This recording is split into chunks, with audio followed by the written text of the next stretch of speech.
Shri Gurubhyo Namah. Good evening, everyone, and welcome to yet another session of Weekend Conversations. And today we have a special guest, Shri Vinay Karanam, joining us from Bangalore. I have personally Namaskaram. known him through Facebook for quite a few years. I think we have been connected, though we have not much discussed. So he works in Bangalore as a clinical documentation specialist at Equity Solutions, and he is currently doing commentary on Bhagavad Gita in the form of daily Facebook posts and in his group VK Wisdom. You can just follow it up, and he shares very practical, sadhana oriented, very insightful commentary on Bhagavad Gita. I welcome you, Vinay, and I'm very happy, thankful to you for agreeing to come on our show. Namaskaram, Nitin. It is my pleasure, and I must say that I follow all of Advaita Academy's talks and videos, and I'm also learning Sanskrit through your website, which is a great experience, and I'm really honored to be a part of this talk. And it's I must say I am a fan of your work also. Thank you, thank you. Yeah, but viewers, if you do not know this, Advaita Academy has on our website and YouTube channel around more than 1,500 hours of videos on learning Sanskrit, and we have both the proper learning beginners level Sanskrit as well as Ashtadhyayi. Do check it out. And it follows Rashtriya Sanskrit Sansthan's curriculum. And if you need books, you can write to us and we will let you know how to procure it and all those things. So it has been a very huge hit. A lot of people write to us and they have benefited from this Sanskrit videos. Thank you for that appreciation, Vinay. So let me jump straight away with today's questions. You know, I conceived of this weekend conversations to talk to people like you and me, common people like you and me, not the Swamis, not the Acharyas, but common people who are pursuing Adhyatma, but more specifically pursuing and influenced by Vedanta in one or the other way. And I have invited people from very different backgrounds. I have invited Purohitas, I have invited Jyotishis, I have invited people in stock trading. I have invited people in professors, university professors, young professors, and so diverse background of people I have invited, and so I'm very happy to that we are having this conversation. So let me. My first question is right away is tell us about your life, a bit of your background, studies, profession, and also about how your journey in spirituality in Vedanta started. Yeah, so I'm basically born and brought up in Bangalore, and I lived in Indranagar throughout my childhood, and I've been a part of this city. My parents are from around the city itself, so this is where I'm from, and I studied in a school called Purna Pragna Education Center in Indranagar, which is run by the Udupi Admarmat. So, and also most of my childhood, spiritually, I used to stay quite connected with the Chinmaya mission. So that has been a, a big influence in my early childhood, I must say. And coming to, as you already told about my profession, where I work and what I do, so I'm not going much into that. So coming to my introduction to spirituality, I must say, rather than a formal spiritual introduction, for me it was more about spending time with myself. That is something even as a child I thoroughly enjoyed, and I must say that that now I know that that was meditativeness, but back then I had no clue. And I used to just run up to the terrace. I was very blessed in this fact that despite being in Bangalore, I lived in a place where if you go to my terrace, behind there is a huge 5-acre coconut farm. inside Indranagar in Bangalore. So it was a great blessing. So what I used to enjoy just lying down on my terrace or just sitting there, watching the ants move around and watching the birds come to the trees, and I wouldn't even realize how much time I would spend like that. And sometimes I would just lie down on the terrace, flat on the floor, with just the sunlight bathing in the sun. And most of the times I would be disturbed by somebody in the house coming and asking, what are you doing? You've been here for the last 4 5 hours. What are you up to? I was up to nothing. I was just absolutely there. And from there, what the introduction to life starts. You have to go to school. You have to it's be a part of the race, as you can say. And being naturally from here, and moreover, I did not have my parents with me in my childhood, so I used to always be with my grandparents. Both my parents were working, so they actually lived somewhere else for some time, and I was with my maternal Okay. grandparents. They were very, very free with me. They did not restrict me, or they did not really bother what I am doing much. Not that they didn't care, of course. They placed the boundary conditions, but but they'll just let me be. So that freedom I got because of them, and I'm very thankful for that. And those days where I used to spend almost all day within myself, just doing nothing in the terrace, I thoroughly enjoyed them. And when introduction to the education system, to the goals, ambitions, and all of this material sphere, you can say, when that started, there was a slight discomfort, or like a rejection, you can say. That rejection is seen even till today in everything that I write. I try to fight and try to bring it down, but that will always be there, because that core, that lover of nature, that silent person with no questions, who just enjoyed his time alone, I always look to bring that person back and to retain that person while living in the world. That is the challenge of my spirituality, you can say. And after that, yeah, I was introduced to Chinmaya Mission, of course, and we used to attend the sloka classes there. And I spent a lot of time just going to the Sri Krishna temple, which is run by Chinmaya Mission in Indranagar. And I spent a lot of time in the temple. Initially, it used to be just to play, and then I used to look at all the swamis and wonder what they were doing, and wonder why everybody respected them. And that was my introduction. And I slowly started reading Swami Chinmayananda's works, and that was at a time where I was still a child, so it might have not impacted me the way it supposed to have, but there was a foundation, you can say. There was a kind of a foundation that was laid down, the respect for our customs, the respect for our traditions, and the knowledge that the Bhagavad Gita, or any Vedanta literature, that the supreme knowledge is does that is like it's a source for the supreme knowledge. That was a very established fact in my life. And as I went on I got busy with school and everything. And I must say that my grandmother also was a very, very strong spiritual influence on me. She was uneducated. She was a person who I've never seen her throughout her life ever suffer. She lived a very, very graceful life. Like, she never lived for herself, not one moment. So to be like that is just so difficult for everybody. And she was that. Not I don't remember her, not even a single day in her life, asking that I want something.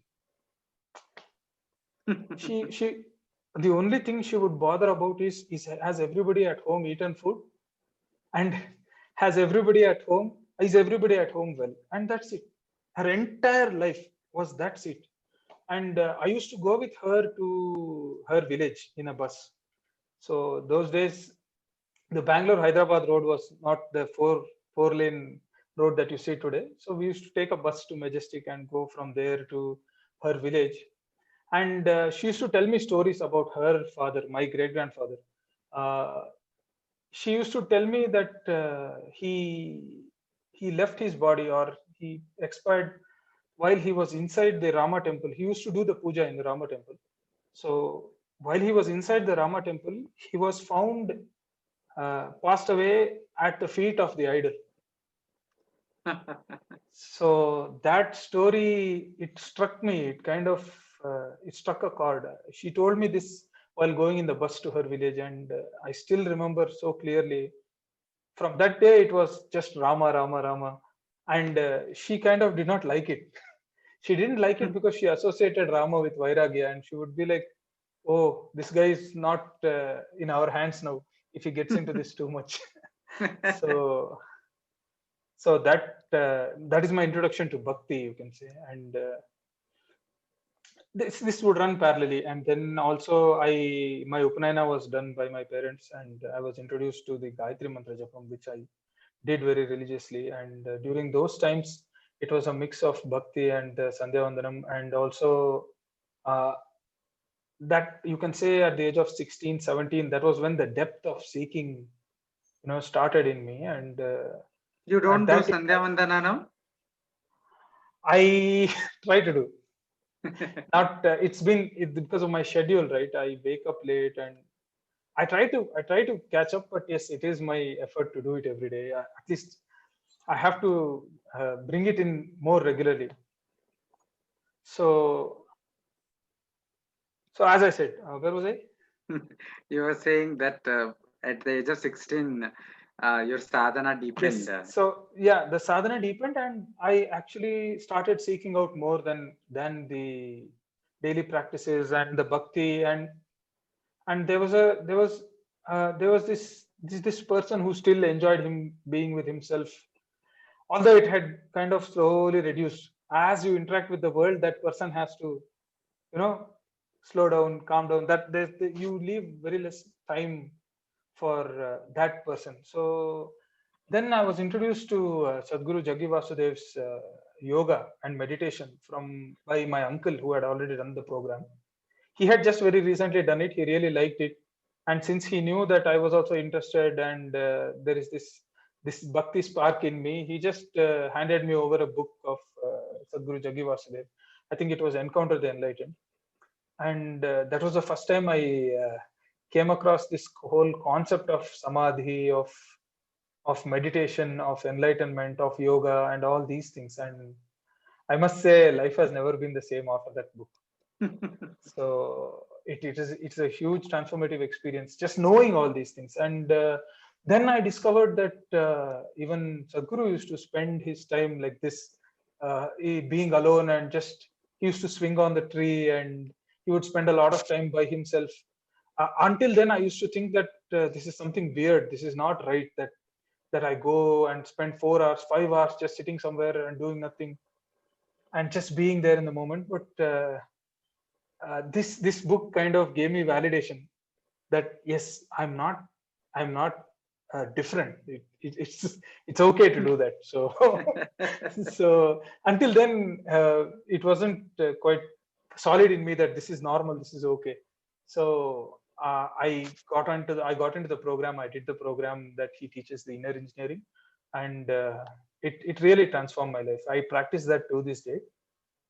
Every day in the morning for half an hour is spent doing Shambhavi Mahamudra, and that program was a reintroduction to my childhood escapades. So that is when I realized that I'm actually meditating. That's when I realized that that what I was enjoying was actually what all the yogis enjoy. And that, you can say, from then on, the seeking really deepened. I still continued to stay in Bangalore with my parents, and then I completed my I finished my education. And after education, I again, that rejection of the rat race, and also finding validation in Sadhguru, really inspired me not to take up the casual path of what everybody does, get into a job after education, pursue the regular life. And at that point, I was very strongly against it, although now I'm back and doing just the same thing. But now it's a different person who's doing that. So you can say, then after education, I decided to just go. Ashram is a place where there is, I'm talking about the Isha Yoga Center. Mhm. It is a place where, In Coimbatore, right? have you Or been in, there? no, I In have not Coimbatore, been. yes. Yeah, yeah, Oh, yeah, you should be there. You should just to enjoy the ambience of the place. yeah, You should. yeah. I went there first in 2009. At that point, there was only Dhyanalinga. There was no. It wasn't this big, and there was no crowd. Even sometimes Sadhguru also would just take walks inside the ashram without being very bothered by people. Those days. So at that point, I used to go to the ashram frequently, and I decided that I want to spend some time here. Not that I want to, like, it wasn't a strong decision that this is going to be my life or anything, because I've always been undecided about what I want to do all the time. And I don't like to, keep certain expectations out of the future for myself. So at that point, I decided that I want to spend some time here. So I did spend quite a bit of time. I used to go every sem. We used to have 1 month off in college, so I used to go spend a lot of time there. I would spend a month volunteering in the ashram. One thing is, back then I didn't have my own earnings, so I found out a very affordable way to spend time, as well as dedicate time to spirituality during the semester holidays and all that. I would spend a lot of time with books and just staying at the ashram, volunteering in the kitchen, volunteering in the temple. That was a very beautiful experience, because there again, nobody pulled you to a rat race, nobody competed, nobody argued with each other, nobody discussed anything. It was very quiet and silent, and there's so much abundant nature around you that for me it felt like, oh, this is it, I have arrived. And so after education, I did spend about 8 months to 1 year in the ashram just as a volunteer. I didn't do anything special. I didn't teach or I didn't do anything. I did my sadhana, and I used to do volunteering. So after that, suddenly it struck me somehow that I want to explore, I want to travel, I want to visit all the temples, because the Isha program itself, there were a lot of people in Isha visiting different kinds of temples. I wanted to do that. I wanted to, and I was also inspired by Sadhguru's stories of the Himalayas and of the Kailash Yatra and all this. And I was also reading about Osho Rajneesh's childhood. I was reading about many different yogis, and at that point, I was even talking to Sri Guru Rohit Arya. So, so it just struck me that I want to just travel. I want to spiritually. The time at the ashram kind of brought me back to my childhood. It rekindled that person who just enjoyed being with himself, enjoyed nature, enjoyed silence, loved meditation. So uh, I had reached a point where I could just be and be meditative. So then I realized that, okay, let me explore, let me travel. That was an impulse in me. So after 1 year there, I came back to Bangalore for some time, did a job at a small place, at a retail place, and saved up some money and saved up some money. And then for a year, I was gone. Okay. For a year, I was almost for a year, up more or less. I would come back to Bangalore here and there in between, but I was literally traveling all over the country, going to the temples. I spent a significant amount of time in the Himalayas. I spent some time in Kashi. I went to Gaya, and I spent quite some time in Himachal, which that's one place where I really love, and I just get lost in the mountains and just being there. So you can say this is my introduction to spirituality. To Vedanta itself is a much later part. Like after this exploration and after this tryst with silence and meditation, it was then that I felt that yes, now I am ready. That readiness for Vedanta has to come, because to understand the depth and the core of what Vedanta has to offer, there should be some inner peace and inner silence and equanimity within yourself, right? So that was when I decided to start reading Vedanta towards the end of my travel. And I don't have a formal education as such in Vedanta, but it has been more of self-study, and mostly Swami Chinmayananda's work, and Sri Guru Rohit Arya also introduced me to Aurobindo's work, which is which is beyond description. Actually, it's so beautiful. And Sri Guru also introduced me to Ramana Maharishi. Somehow, Ramana Maharishi had been missing in all this time, and once I got introduced to Ramana Maharishi, the whole perception, that rebellion, and all of that collapsed. Uh, I can say that my final and last influence was Ramana Maharishi, and it will be him for the rest of my life. I can see a photograph of Ramana Maharshi on back on your wall. Yeah. I was thinking of asking you about that. That has been there. Wherever I go, it will be there with me. There's also Arunachala and Kailash over here, but it's not in the frame. So wonderful. So, how did your introduction to Bhagavad Gita happen? You just said that most of your study of the Shastra has been on your own, and so how did your introduction to Bhagavad Gita happen, and what kind of commentaries have you consulted? Because writing a commentary is not a easy thing. Every day, daily, even if it is on Facebook, it's a big thing, to explain a verse every day, post it, so one needs one aspect is personal experience, and intuition, so to speak, which comes from sadhana, but other aspect is also vivekam, or the intellect, sharp intellect, which comes from swadhyaya, or study of the text in slowly and deeply with the commentary and all. So how did your introduction to Gita happen? So my introduction to Gita was from the audio lectures of Swami Chinmayananda. I purchased the audio lectures in Chinmaya Mission in Indiranagar, and it used to. I think now they have a pen drive for it. It used to come in the DVD set. So I used to listen to that.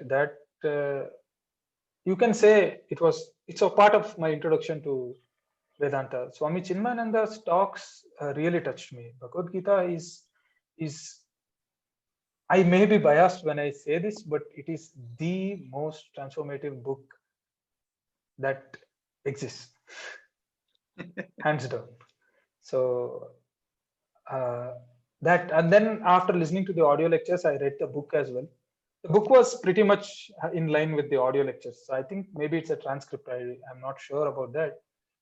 But Swami Chinmayananda's interpretation was what I first read and studied. And then I did read quite a few other commentaries as well. There used to be one Swami Virajeshwara who used to be in Hosur. He is a Swami who spent time in the US in the 1960s or 70s. He went there as an employee of IBM, and then he returned to India. He did not get married. He went straight to Rishikesh, spent a lot of time in Rishikesh, and learned Vedanta from a guru, and then came back to Hosur and settled down in an ashram. He passed away a few years back. Is he associated with Ramakrishna order? No, I don't think he's associated with Ramakrishna Mission. I think he's associated with Tapovan, Rishikesh. Oh, okay. Shivananda Ashram. I think so. So I didn't really do a personal study of him, but my uncle handed over a Bhagavad Gita copy that was written by him. So I read that one, and that one also is pretty nice. It is called The Science of the Bhagavad Gita. He is not very popular, but when I read that book, it was still in a time he was still alive. So I used to go now and then to meet him, and he lived in this place. He lived alone in his house, and he was always quiet and hardly spoke. And he had a beautiful garden around his house, and it was very nice just going there and being there during those days. And now he is no more, but that was one Bhagavad Gita that I read and influenced me. Other than that, yes, now recently I did read Aurobindo's Bhagavad Gita, which is on another level altogether. So I have read a few versions like this. And have you read any of the traditional commentaries? Many are available today in translations as well, of Shankaracharya, Madhusudana Saraswati, etc. I have read Shankaracharya's traditional English translation, but nothing else. Only Adi Shankaracharya's. But what was most relatable for me was Swami Chinmayananda's translation of the Gita. And now I'm not referring to Swami Chinmayananda's translation of the Bhagavad Gita, but that influence you cannot remove from a person who has learned it over there. Right now, my focus to start writing the Bhagavad Gita was basically I wanted to write from the depth of my experience, from the depth of my meditation, and I wanted to write I wanted to write it in relatable terms for this generation, my generation, and for people who are alien to their own culture. So many people today. So I wanted to write it with first the depth of my experience for these people, and also for how do I say it? For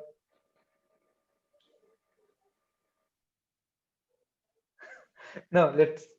It is simply I wanted to say that I want to write it from the depth of my experience for the young generation who are spiritually alienated, for them as a reintroduction and from the perspective of self-realization. So I think that's an important point you make. I think it would be useful if you can share more about you, does your personal sadhana looks like? I mean, not the specifics per se, but the general aspect. I mean, daily sadhana, we all have some kind of spiritual anchorage in our life.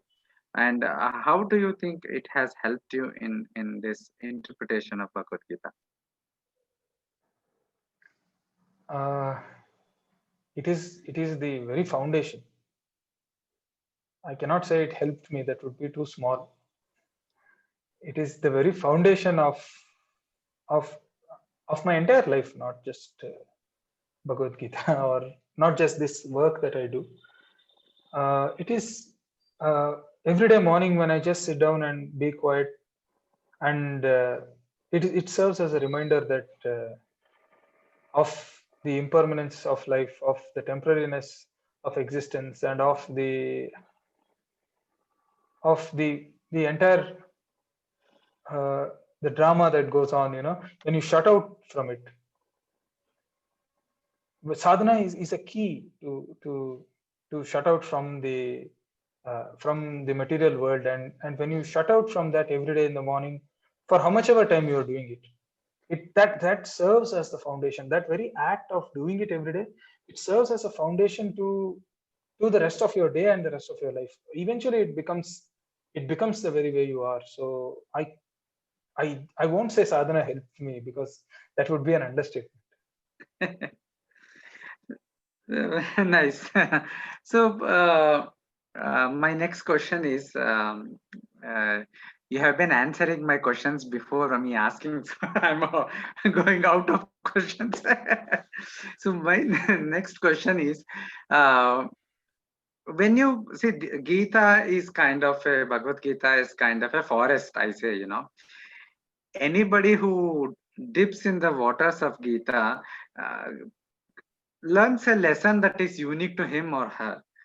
So because it has such a wide range of teachings that it appeals to every kind of audience. It touches every heart, so to speak. Of course, not the hearts of the people like Wendy Doniger, who calls it a violent book, but all the hearts of the Shraddha. The Gita says Shraddhavan labhate jnanam. Those who approach with Shraddha attain knowledge. So among its various teachings regarding different yogas, regarding Swadharma, Paradharma, and so many things, two sub questions this is. One, what teachings has been most influential to you in your personal life, some kind of a guiding light in your life? And two, what teachings do you think are most relevant to people today, especially to the audience to whom you're writing the Gita, the young generation, the millennial generation? What teachings, if we have to, of course, you can easily answer that whole Gita is relevant, but if you have to choose two or three teachings that are most relevant, useful to negotiate with challenges that we are facing today, what would that be?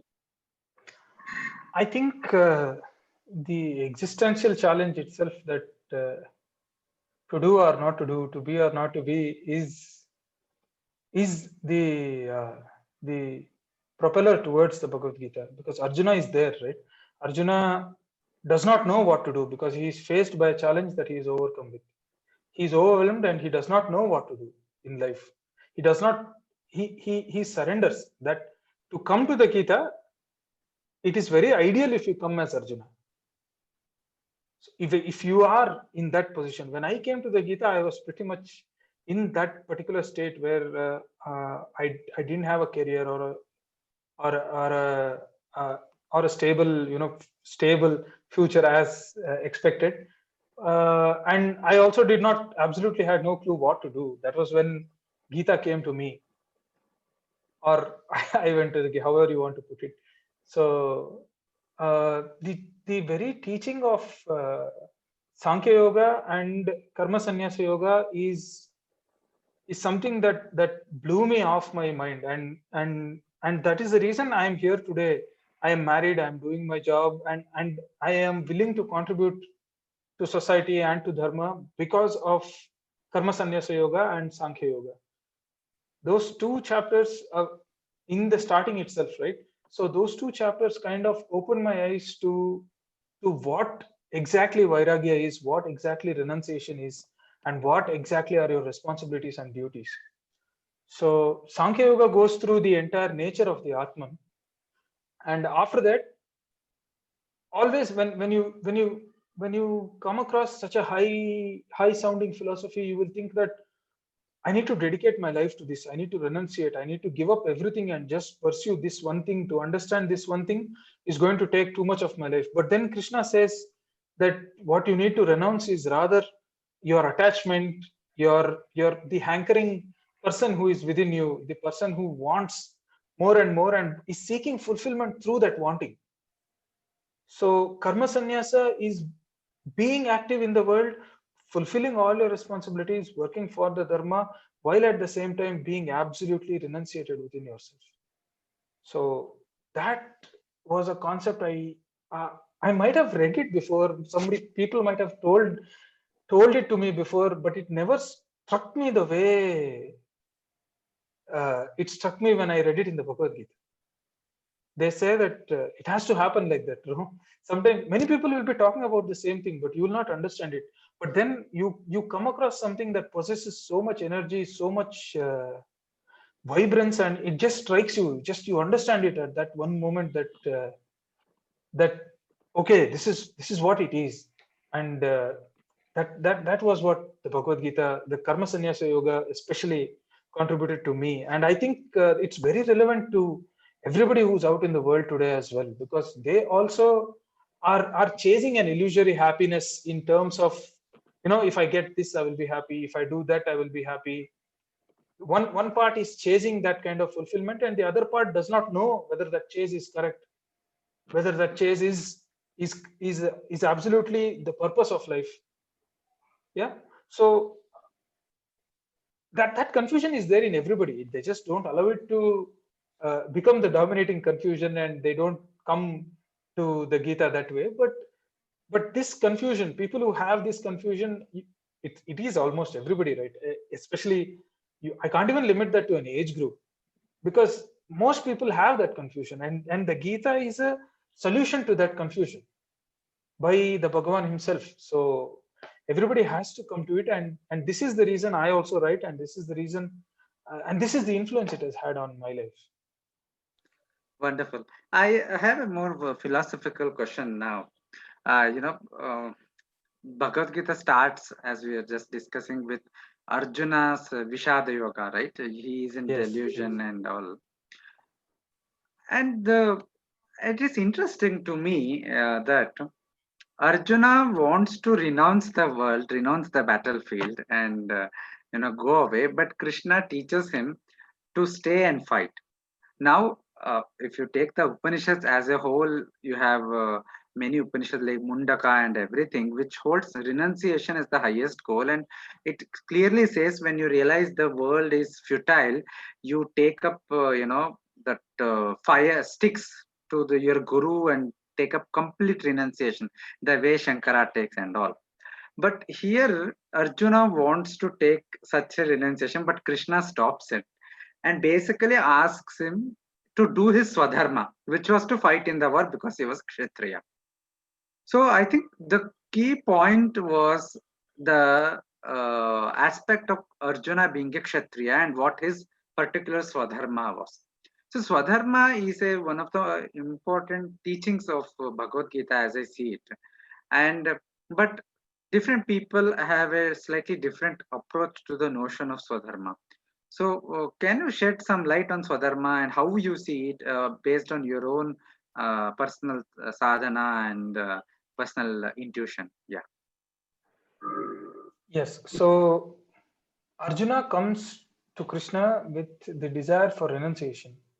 As you compared it to the Upanishads, I must say that the Upanishads are for different people in a different time, and what the time and the situation when Arjuna comes to Krishna is completely different, right? So I'm pretty sure that Krishna would not have told somebody from the Upanishads to get back to the world. So Krishna would not have told a Vivekananda to listen to his mother. So it is apt to that situation. Arjuna's Swadharma, in the sense he has lived for it all his life. He has lived for Dharma, he has lived serving Dharma, and he has come to that battlefield to kill his own kith and kin, not somebody else. And people tend to underestimate the fact that he is actually standing there ready to kill his own kith and kin for Dharma. That is how big Dharma is for the man. And the fulfillment of his objective is his own fulfillment. When such a man says, I will renounce, Krishna will not let that happen. Because Krishna also is standing there with the purpose of establishing Dharma in the world. And such a man's renunciation will cause more harm than good. A man who does not have this kind of influence, who does not have this kind of drive in him to establish the Dharma, to defeat the forces of adharma, it's a completely different matter. But to Arjuna, that advice is to Arjuna. And we are in a day and time where most people can find themselves, like if they are willing, will usually find themselves in this position of Arjuna. This is a timeless lesson for everybody. The Upanishads may be, most of the Upanishads are situated in the forest, by the river, in an ashram, by a renunciate guru, not at all saying that is wrong or right. See, that is a completely different aspect of life. Your Swadharma, if your Swadharma directs you towards renunciation, you be a renunciate. It's a very holy life and there's nothing wrong with that. But if your Swadharma dictates to you that there is something wrong going on and I want to fix it, of course I cannot fix it, but at least I want to put my effort to do something about it.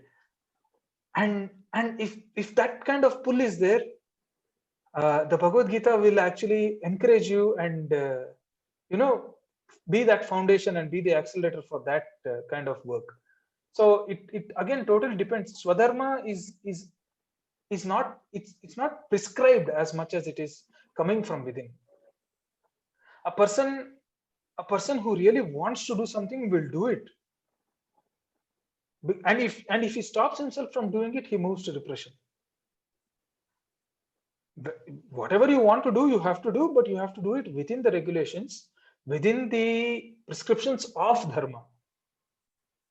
Even when it comes to material ambitions, I'm not saying that a person should not have. Arjuna had material ambitions. He wanted to rule Aryavarta. So Krishna never dismisses his ambition to rule Aryavarta. He does not say, forget about ruling Aryavarta, just fight. He says, you have to rule Aryavarta. And you are the skilled and apt person to rule Aryavarta, not these people. If these people rule Aryavarta, what will happen is they will anyway destroy it. Because if you are overcome by lust, greed, and materialism, you will be destroyed. Because you are damaging the whole. It is not only damaging the other. Each time you damage the other, you are damaging the whole, and in that you are damaging yourself. So when they are indulging in such self-destructive behavior, you be the regulator. And you are the skillful man, you have the drive to be the regulator. You want to rule Aryavarta, and that is the purpose you've come here. So you can't walk out from here. This is your path. At the age of 16, instead of coming back to Indraprastha, if you had said, I will become a Swami, he wouldn't have said no. Now, at this point, this is not the time for renunciation. So a lot of us find ourselves in this kind of situation where we feel that, we want to fix some things, we want to do something for people, we want to change our living conditions, we want to do something, and at that point, if we say, oh, I've become spiritual, and because I have become spiritual, I will not do anything. That is, maybe it suits you, I'm not saying no, but it does not suit my Swadharma. And Swadharma is that impulse that comes from within yourself as to what you want to do. And this includes the entire range of Dharma, Artha, Kama, Moksha. That's a fantastic answer, Vinay. I think the gist of the answer is true renunciation or vairagya comes from within the heart. It is not a momentary, fleeting emotion that the way Arjuna faced. Arjuna's renunciation was not a vairagyam. It was he just wanted to go away from the war because he did not want to do what he was supposed to do, because the consequences about that included the wiping out of the entire Kuru race was he simply could not bring himself to do it at that moment. So it was not actually a vairagyam. It would have been a abandonment of his swadharma. I think this is a clarity which a lot of us need to have in our life, when we take important decisions in life. And with this, we have got a viewer's question, and which is connected to somewhat to what you just discussed. Rohit Sharma says, "Greetings, Vinay sir. When and how you decided that it is not sannyasa but grihastha or married life that suited you?" That was not a decision as such. But not grihastha ashram does not mean married life. You can be an unmarried grihastha also in modern days. You have to, it changes. But grihastha ashram is basically taking social responsibility. Sannyasa is in the exact definition of sannyasa is to renounce social responsibility. Of course, now it is all intermixed, but back in the day, sannyasa meant that you are not going to interfere much in the functioning of the society. You might train somebody to run the society well, but you yourself will not be in it and change the things about it that you want to change. So for me, it was the impulse. Even though I always had this person in me always wanted to leave everything and just be somewhere in. Even today, he is there. Even now, if I get the opportunity, I am ready. I still do it once in a year, but I can't do it all the time. I go to the Himalayas and I just sit there alone. Okay, so when the decision to not sit there alone all the time and come back happened is when I realized that, okay, all this I studied, all this I did, all of my sadhana, I'm going and staying in a place in the mountains. It's whom is it going to be of help to? Who is going to benefit from all of this? Is there a need in me to help somebody out? Am I ready to be this you can say selfish and just sit there and enjoy this bliss or this joy that I've discovered within myself and not share it with anybody? And I couldn't make myself agree to that. So that was the reason I stopped traveling, came back to Bangalore, took up a job, and I'm following all the expectations from society. And in this itself, whenever every week I talk to my friends, every week I go out or meet somebody new or whomever I speak to, I make sure that I'm bringing these things up. And whoever has this spark, I am always open to discussing with them, meeting them, and talking to them, and encouraging that spark, you can say. So I felt that this is more suited for my Swadharma. Wonderful. Viewers, if you have any questions, do post it now. We are almost coming to the final few minutes of the session. My next question is basically, I have been following your Gita commentary on Facebook, and I think it holds a great potential if you could convert it into a book. And do you have such a plan in future? You know, once you finish it, I think you are now in fifth chapter or something, if I am not wrong. Yeah. And Fifth chapter, Shloka 24. so Today I have to write. yeah, so I think in the next few months you'll be finishing the whole of Gita. If not next few months, I think by the end of this year, I think you would be uh, Should be. more or less Yeah. able to Yeah, finish more it. or less. Yes, Yeah, yes. yeah. Do you have any plans to convert into book or something? I know you have asked me this the second time, but I have not really thought about it, Nitinji. I don't know how much more time and effort that would require, but if it has the people who are willing to spend that much time to read all of it, I'm pretty open to making a PDF copy and sharing with everyone for free of cost.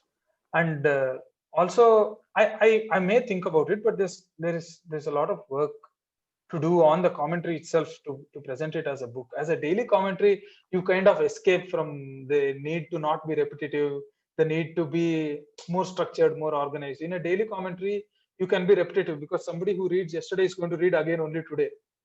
But if somebody is reading every chapter back to back, it shouldn't look like, that it's a different process. So it may come out, it may not come out.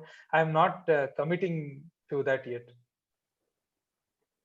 Yeah. The book writing is, of course, a big commitment in life. I will take it up. I will take it up Yeah. if that impulse arises. So we have two quick questions from our viewers. I'll just read out both of them. One is sannyasa only for men or is it available for women as well? Can we dedicate our life to this path as well? And the second question is, you said you have always been undecided about life. Do you have any goals, dreams, ambitions in life, or do you consciously work towards any goals? Okay, the first question is sannyasa for women. If you ask me, I'm definitely open to anybody taking up sannyasa. If you want to do it, if that is what you want, you can take up sannyasa. And I'm sure there are quite a few gurus who accept women sannyasis these days. And women sannyasis, especially in Isha, they are doing a terrific job. You will literally be bowled over when you see the way women sannyasis dedicate themselves. And in fact, my initiation was handled by a woman sannyasi. So uh, I absolutely, everybody is, sannyasa has to be open for everybody. And that is my view. I'm not contesting any shastric view on that. But I'm at this phase where I would rather say take up Bhagavad Gita, study that, and follow karma sannyasa instead. Wonderful. And the second question? The second question is, can you just read it out? Yeah. About that, you mentioned that you have been undecided about your life. So they are asking, do you have any goals, dreams, or ambitions, and that you consciously work towards? If you've been reading my posts regularly, I kind of stress on the fact that quite a lot of times that I'm not ambitious or goal oriented. And ambition and goals are not wrong. Of course, that is the point towards which any work you do is directed. But attachment or deriving your fulfillment from the achievement of an ambition or a goal is basically against what Krishna is talking in the Bhagavad Gita. So I am more dedicated towards what I'm doing today, towards what I'm doing right now. And if I do it right, I'm pretty sure where I'm going, whether it comes or not, does not matter. So wherever I'm going to, wherever I will reach, does not really matter as long as I'm following my dharma and swadharma today, right here. So I'm more focused about how I'm conducting myself right now rather than focused on goals, ambitions, and desires. Of course, they are there. The attachment to that and deriving my purpose of existence based on a goal or a desire, that is not there. Wonderful. That's a very very nuanced answer, and I hope the viewers are benefited from it. So one final question I have, and this is a very generic question. Uh, how should youngsters approach Vedanta? I mean, of course, since you are also writing for the youngsters, and this is a question that I generally ask to people who come on my show. Okay, because I want to, this spirituality at this today we are in a very critical stage when, uh, the entire generation of Hindu society are becoming deracinated, derooted from our society, and I strongly believe that Vedanta can be a very strong anchorage to the life. So, how should youngsters approach Vedanta? How can they benefit from it? And any suggestions you have on this? How can one who wants to start a spiritual journey? I mean, they might have read one or two books from perhaps Rajneesh Osho or perhaps on Ramana Maharshi or anybody, Shankara, anybody, and suddenly think that yes, I should do it. I should do it more properly. So what are your suggestions? So my first suggestion would be, before coming to Vedanta, first come to Bhakti. Bhakti is the foundational step before you venture into more intellectual pursuits. So come to Bhakti, first come to meditation, and then there is plenty of material available on Vedanta, but you have to approach Vedanta with Bhakti and with the silence within yourself first. So there are many people who will just not will bypass all of this and directly come to Vedanta, read, study, intellectualize, analyze, break it down, read every word, translate it in 4 different ways, and boast about knowing so much, but within themselves there's absolutely no bhakti, no silence, no meditation. They are as restless as you and me, and they're as restless as anybody, and they haven't come to that silence and meditative experience within themselves. So I would suggest, come to bhakti, come to meditation, and side by side pursue also Vedanta. And the most relatable translation of Vedanta that I have come across is Swami Chinmayananda.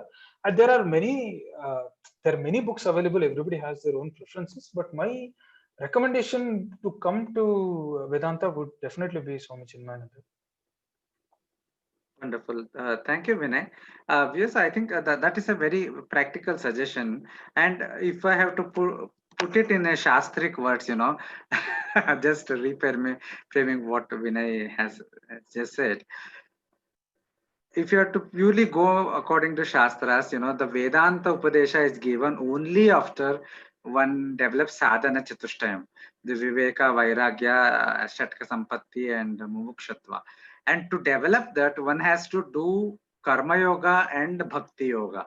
Only when one does them, the one Swadharma in a Nishkama way and practices bhakti to one's Ishta Devata on its deity, it may be any deity, then one becomes, um, one gets his mind purified and becomes mature enough to finally take up Vedanta. It is not that one cannot study Gita or Upanishads before that. One should definitely study them, and one should, if possible, go and learn under a teacher.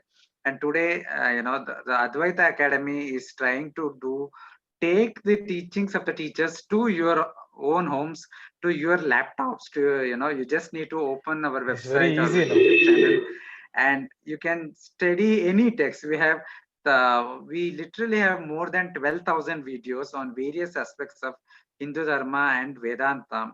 On every Upanishad, we have lectures on Gita, on Brahma Sutra, on the Prakarana Granthas of Shankara, of other teachers. So please, if you want to start your journey on Vedanta, just open our YouTube and start somewhere. Once you start somewhere, the divine Ishvara will show the way in one way or the other. And this is my personal conviction as well. And I am sure Vinay agrees with me on this. Yes, I agree with that. Also, if some people say that it's very difficult for me to come to bhakti, if it's so difficult for you to come to bhakti, first I would say come to sadhana, come to bhakti, then come to meditation, and self-inquiry will be initiated on its own, and the Vedanta study will happen that way. And that would be my recommendation. It's not that you should not come to Upanishads or otherwise I would not be writing for public. So this it can happen parallelly as well, as you said. Wonderful, Vinay. And we come to almost to the conclusion of today's session. It was a wonderful session, and thank you for agreeing to come on our show. And I'm My sure honor. a lot of viewers who are watching this have hugely benefited from it.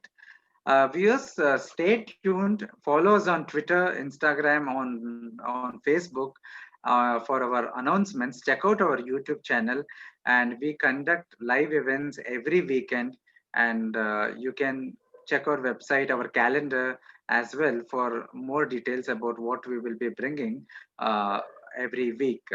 So with this, we conclude today's session. Shri Guru Bhyo Namaha.